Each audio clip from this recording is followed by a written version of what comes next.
सोचिए, अगर इस बार के चुनाव में आप वोट डालने जाएं और वहां जाके आपको पता चले कि आपका नाम तो वोटर लिस्ट से ही गायब है, तो कैसा लगेगा। बिहार में ठीक यही आशंका लाखों लोगों के दिलों में घर कर गई है। चुनाव आयोग ने पूरे राज्य में वोटर लिस्ट की सबसे व्यापक छानबीन शुरू कर दी है।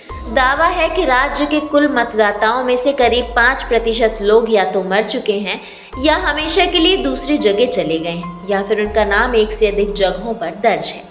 अब इन सभी को वोटिंग लिस्ट से बाहर किया जा रहा है।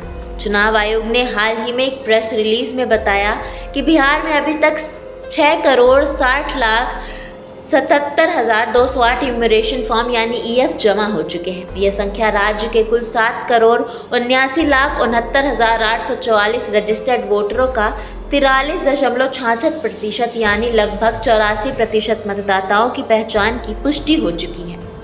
अब तक के सर्वे के मुताबिक कुल वोटर्स में 1.69% लोग मृत पाए गए हैं, जबकि 2.2% लोग स्थायी रूप से राज्य के बाहर चले गए हैं। वहीं 0.73% वोटर ऐसे हैं जिनका नाम 2 जगहों पर दर्ज पाया गया है। इस तरह अब तक करीब 88.18% मतदाताओं का मिलान हो चुका है। शेष 11.82% वोटर्स ने अभी तक ईएफ फॉर्म नहीं जमा किया है, लेकिन उनमें से कई लोगों ने समय मांगते हुए जल्दी दस्तावेजों के साथ फॉर्म भरने का भरोसा दिलाया है।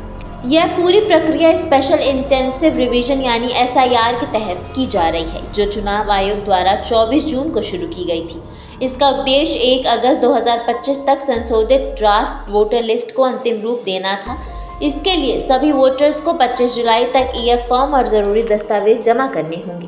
खासकर वे मतदाता जो 1 जनवरी 2003 के बाद रजिस्टर्ड हुए हैं, उन्हें अपनी पहचान प्रमाणित करनी होगी।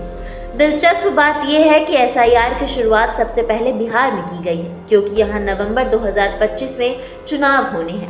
हालांकि चुनाव आयोग की इस पहल का सुप्रीम कोर्ट ने नाराजगी भी जताई है। कोर्ट ने सवाल उठाया कि जब चुनाव सिर पर है तो इतनी अहम प्रक्रिया की शुरुआत इतनी देर से क्यों की गई।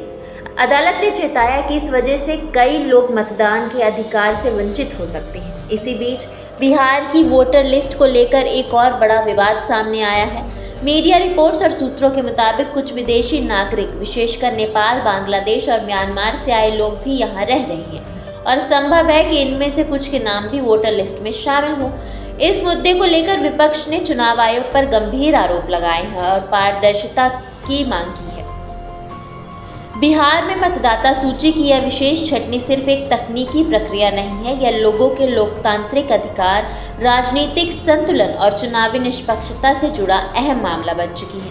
अब देखना होगा कि चुनाव आयोग इस प्रक्रिया को समय पर और त्रुटि रहित तरीके से पूरा कर पाता है या नहीं। और सबसे ज़रूरी सवाल, अगर अगली बार जब आप वोट डालने जाएंगे तब आपका नाम वोटर लिस्ट में होगा